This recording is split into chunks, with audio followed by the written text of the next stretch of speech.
Welcome. We're about to dive into a really fascinating and important passage from the Quran, Surah An-Nisa.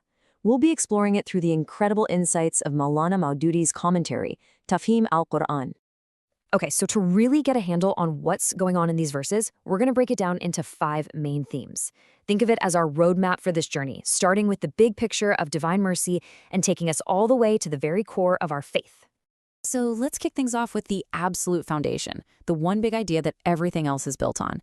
And that idea is that Allah's guidance isn't about making life difficult. Nope, it's all about mercy and wisdom. So check this out. This first verse really sets the stage. What Maulana Maududi points out is that this guidance, it isn't some brand new set of rules. It's actually a clarification of a timeless path, the sunan, the way the righteous have always lived. It's like Allah is mercifully reminding us of a path that's tried and true. And here, you see this incredible contrast, right? It's literally 2 completely different paths. On one hand, Allah's will, which is all about mercy. And on the other, the will of people who were just following their own desires. Maududi says these were folks who pushed back against these reforms because, well, it messed with their old man-made customs. They wanted to drag everyone way off course. And then you get this incredibly powerful line. It's so simple, but it explains everything. It tells us why Allah's guidance is merciful.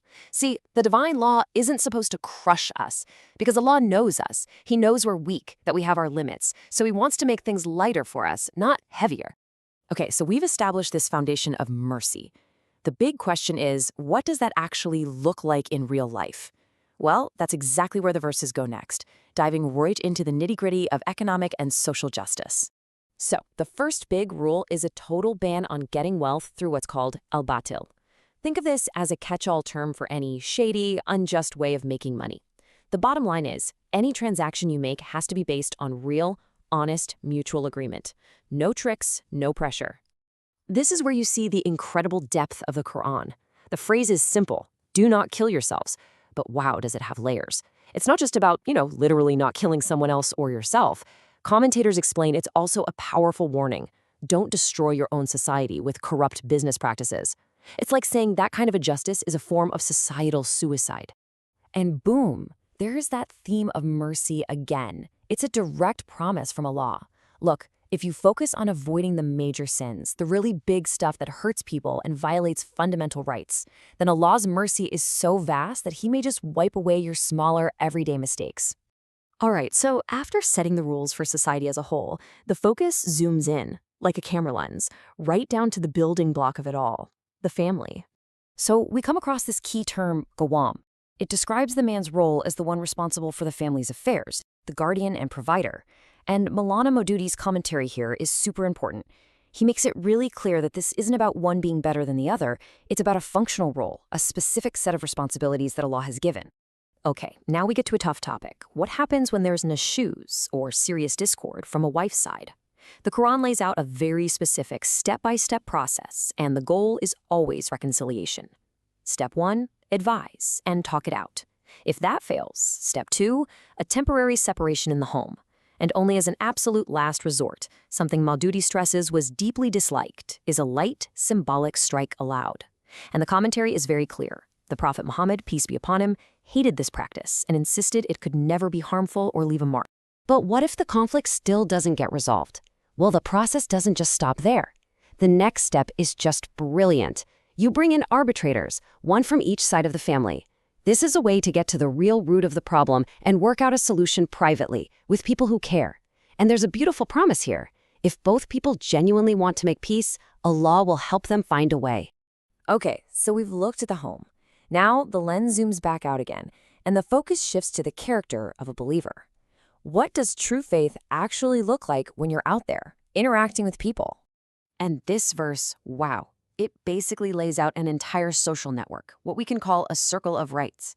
It all starts at the center, with Allah's right to be worshipped alone. From there, it expands outward, step by step, covering your parents, relatives, orphans, the needy, all the way to your neighbor, your friends, and even someone you just happen to be traveling with. It's a complete social blueprint. So after showing us what to be, the Quran flips it around and shows us what not to be. What are the character traits that Allah really dislikes? The list is pretty clear. arrogance, being stingy, and worse, encouraging others to be stingy, and spending just to show off. And Maududi's analysis cuts right to the chase. He says all of these things come from the same place, a weak faith. It's the behavior of someone who doesn't really believe that Allah is in charge and that there is a hereafter to answer for. And that brings us to our final theme. And honestly, this is the big one. It's the foundation that holds everything else up. The purity of our worship. And even more fundamental than that, the purity of our faith itself. It's interesting. This section starts with a very practical rule about tayammum, or dry ablution. And you might think, okay, that's just what you do when there's no water. But Maududi points out it's so much more than that. It's a psychological tool. It's about keeping you in that state of mind, that feeling of being pure and ready to connect with Allah, no matter where you are or what's going on. So all this focus on being physically ready for prayer, it's really a symbol, a reflection of something much deeper and way more important, the internal purity of your core beliefs, your aqidah. And this is the bottom line, the one and non-negotiable.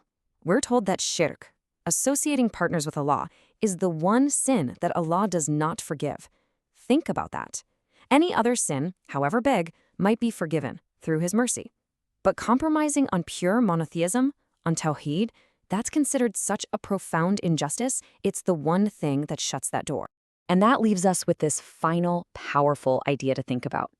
Every single rule we've talked about, how to handle money, how to build a family, how to be a good person, they're not just a random list of do's and don'ts. They are all branches growing from a single trunk, from one foundational truth, the pure, uncompromising worship of Allah alone. Thanks for joining me for this explain.